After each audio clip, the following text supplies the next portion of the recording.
بسم اللہ الرحمن الرحیم الحمد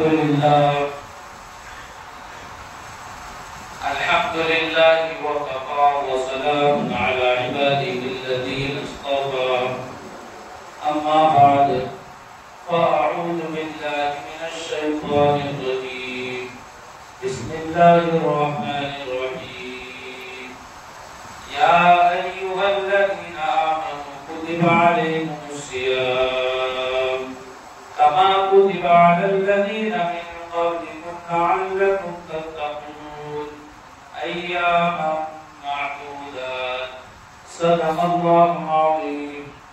وقال النبي صلى الله عليه وسلم من صام رمضان إيمانا واحتسابا غفر له ما تقدم من ذنبه. وفي رواية أخرى قال النبي صلى الله عليه وسلم من قام رمضان إيمانا واحتسابا غفر له ما تقدم من ذنبه. رواه البخاري أو كما قال النبي صلى الله عليه وسلم. دوستو بزرگو،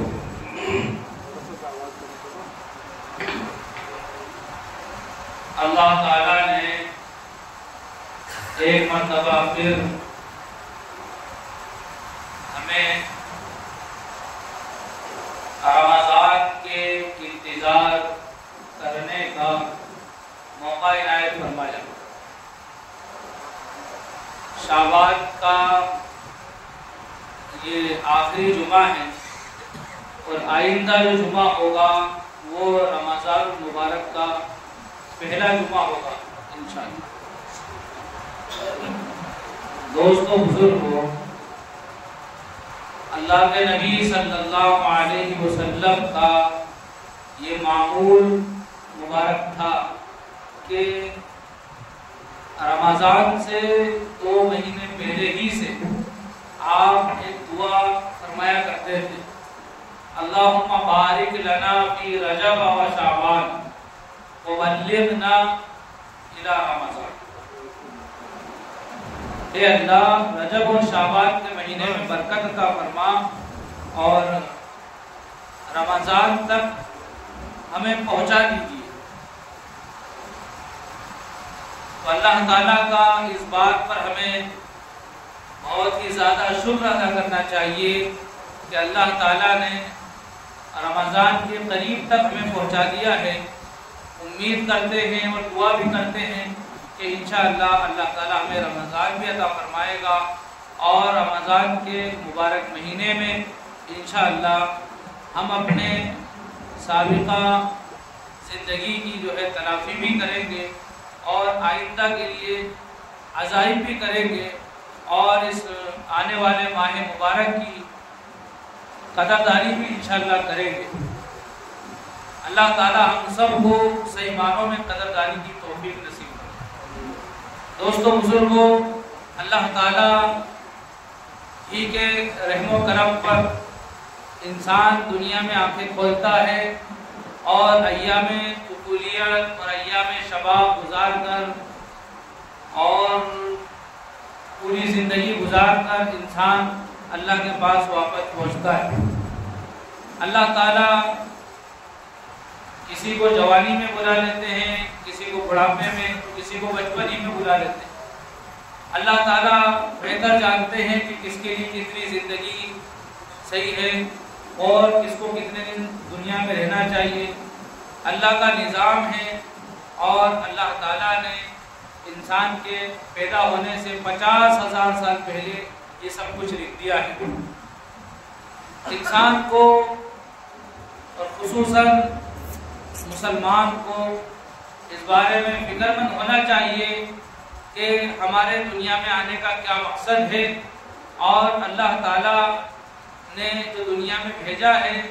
تو پھر مقصد کو سمجھنے کے بعد ہماری زندگی اس روش پر اور اس نہج پر اور اس راستے پر جو اللہ کا پسندیدہ راستہ ہے، جس راستے کی رہنمائی کے لیے اللہ تعالیٰ نے کم و بیش 1,24,000 انبیاء علیہ السلام کو مبعوث فرمایا، ہم اس راستے پر جی رہے ہیں یا نہیں جی رہے ہیں؟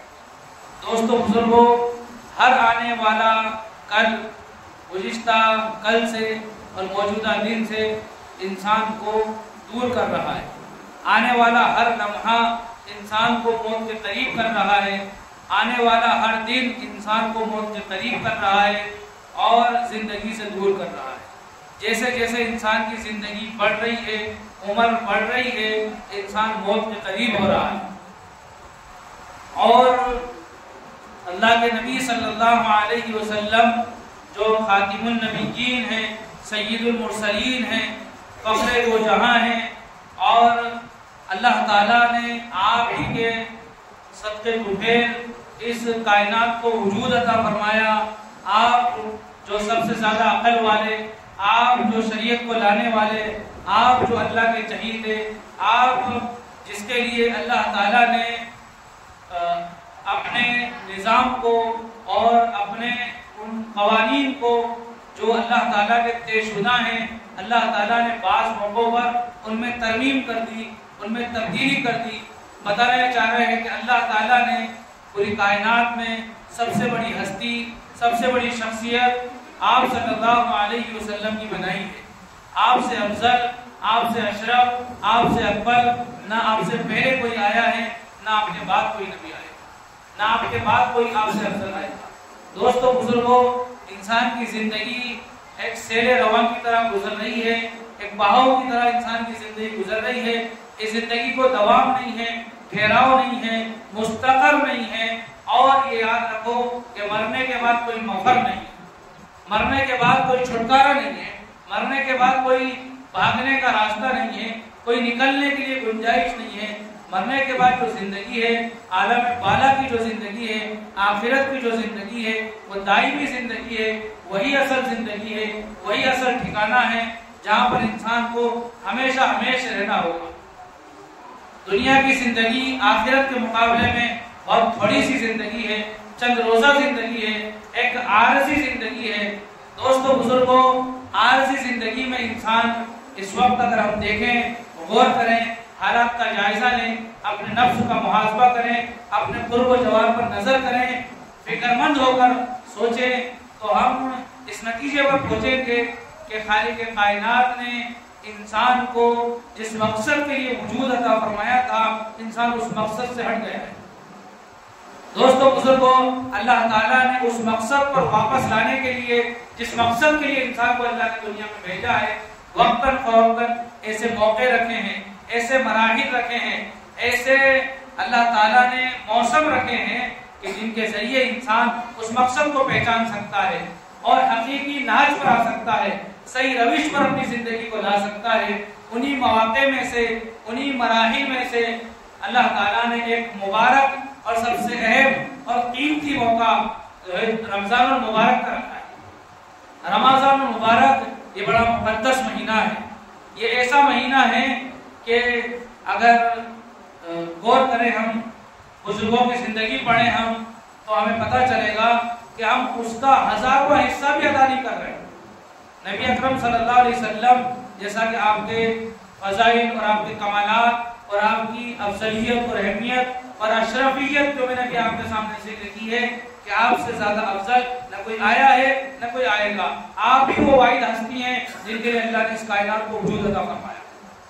آپ بھی 2 مہینے پہلے سے رمضان کے منتظر رہا کرتے تھے، 2 مہینے پہلے سے اپنی دعاؤں میں اللہ سے یہ مانگتے تھے کہ اللہ رمضان تک پہنچنا آسان فرما دیجیے، رجب میں شعبان میں برکت عطا فرما دیجیے۔ خود آپ کو اتنی اپنی زندگی سے یہ امید نہیں ہوتی تھی کہ میں رمضان تک زندہ رہوں گا یا نہیں رہوں گا، بہت زیادہ فکر مند رہا کرتے تھے اور ہر طرح سے اپنے آپ کو سمیٹ لیا کرتے تھے۔ رمضان کا پورا مہینہ آپ جو ہے اللہ کی عبادت کی نظر کر دیا کرتے تھے۔ یوں تو آپ کی پوری زندگی، آپ کی نقل و حرکت، آپ کا رہن سہن اور آپ کی اقوال، آپ کے افعال سارے کے سارے آپ کی عبادت ہی ہیں۔ آپ نے کبھی کوئی لغو بات اپنی زبان سے نہیں نکالی اور کبھی آپ نے کوئی بیہودہ گفتگو نہیں کی اور کبھی بھی آپ نے کسی جھوٹ بات پر جو ہے حامی نہیں بھری کہ ہاں یہ صحیح ہے۔ کبھی ایسا نہیں ہوا